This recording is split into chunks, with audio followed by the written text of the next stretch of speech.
So I'm getting ready for bed, and I was just talking to myself and thinking um, about relationships and getting out of them. So I'm just thinking about people having hard times in romantic relationships and like the thought process that goes on, mainly for a woman in a traditional marriage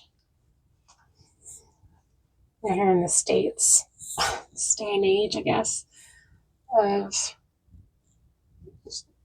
just things happening between men and women that lead to divorce and having to just change your life drastically. And what that feels like inside, what it feels like for a long time, and just like how human this type of experience is. You know, when you get to experience these like really human concepts of falling in love, a very human concept that we can all connect to and we all aspire to. Doing things like that, falling in love, the moment you realize you're a wealthy person, in whatever way, you know, something that separates you from so many others. Like, holy shit, I'm, I didn't just win the lottery, but I realized like I've been working so hard at this thing, and I'm looking around me right now, realizing this is exactly what I dreamt of years ago, and I'm living that life. I'm just thinking about, yeah, all of these concepts, and when it comes to relationships that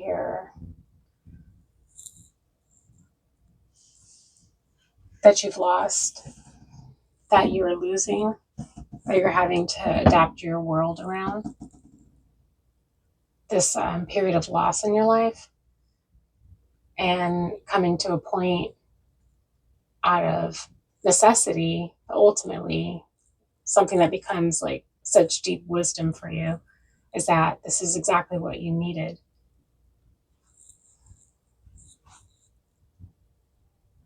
And you needed to come to this decision. And you needed your son to have a really good chance at happiness in his life. So you go find it for yourself.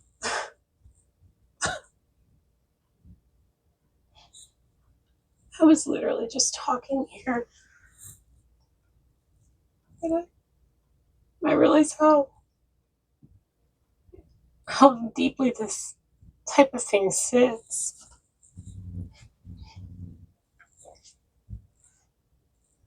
This kind of loss and this rebuilding and this realizing and this coming to acceptance of, it's like the stages of death, you grief.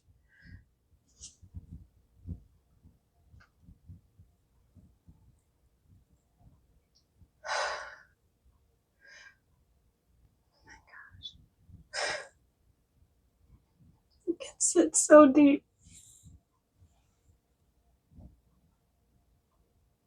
This evolving. You don't even know when it's happening until you just look up and see so many different things around you one day.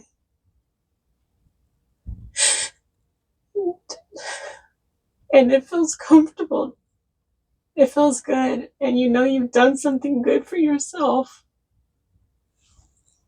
You don't care what's happening in the future. Not too much, because you just trust in yourself at that point, knowing that you can make things beautiful. Knowing that you know when you have to. Self-preservation. I have to have things beautiful around me because that's how I need to feel about my life. I need to feel like it's worth it.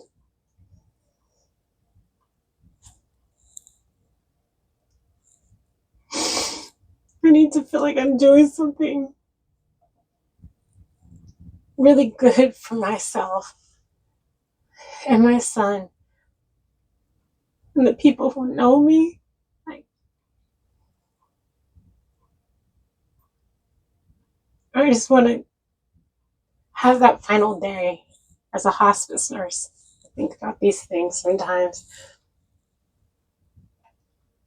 where I can just close my eyes knowing that I tried to make my life beautiful and worthy.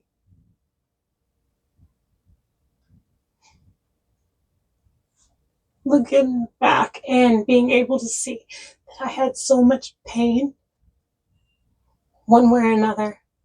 I had so much forgiveness. I gave so much of myself, of my body, of my mind. I gave so much of my energy and my time. I gave so much of my love. Gave so much of my love in this life is what I want to be able to think at the end of it. And I tried. I kept trying. Just, wow. I think I'm just having a moment. I was really getting into some deep thoughts, just giving myself this time tonight. You know what?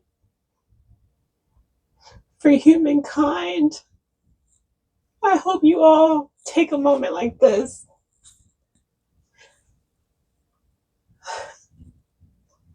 I think letting yourself feel this shit, feel this,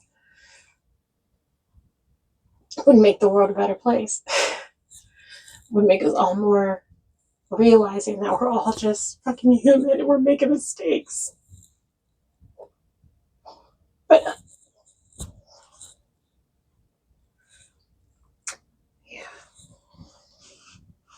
Okay. Wow.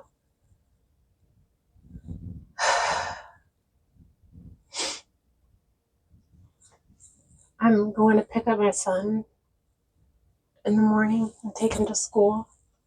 I'm going to drive in the dark. I'm going to wake up early on a Friday. And I'm going to give all of myself to him until after work in the evening. And then I'm going to go to work Saturday morning early while he's sleeping and pray that he gets to sleep in for, his growing body, but also so that I can work uninterrupted early Saturday morning. I want to just express how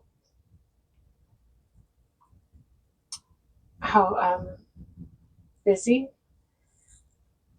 like being busy and having this busyness about you, it's very draining, obviously. I think it's something that we don't honestly talk enough about, of just like something that's draining our society of its color. Because we're also just fucking busy. And I don't understand why. It feels like we should be able to rely on each other a lot better than this. To where we're all helping each other get time off. To have a day where we like see what the fuck is going on in our lives. To be able to look at the person next to you and figure out like who they are today. Not just like all of us be on our phones. I guess I'm getting a little worked up. Because I'm just in this headspace, but also thinking about all the parents I saw on their phones today while their kids were jumping up around them. And we talk about kids being on their phone too much, but like I look around and I see just so many parents are constantly on our phones.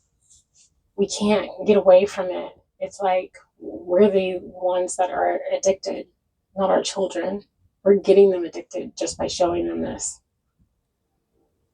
And this is something that can ruin marriages, I will say. It can be part of a bigger problem, this inattention to you, this attention toward this thing. Because whatever's going on in the rest of the world is, sorry, but more important than you right now. I just talked to you a few minutes ago. I don't need to keep on just being around you, giving you all my attention. Now I'm on a pure rant. But yeah, this is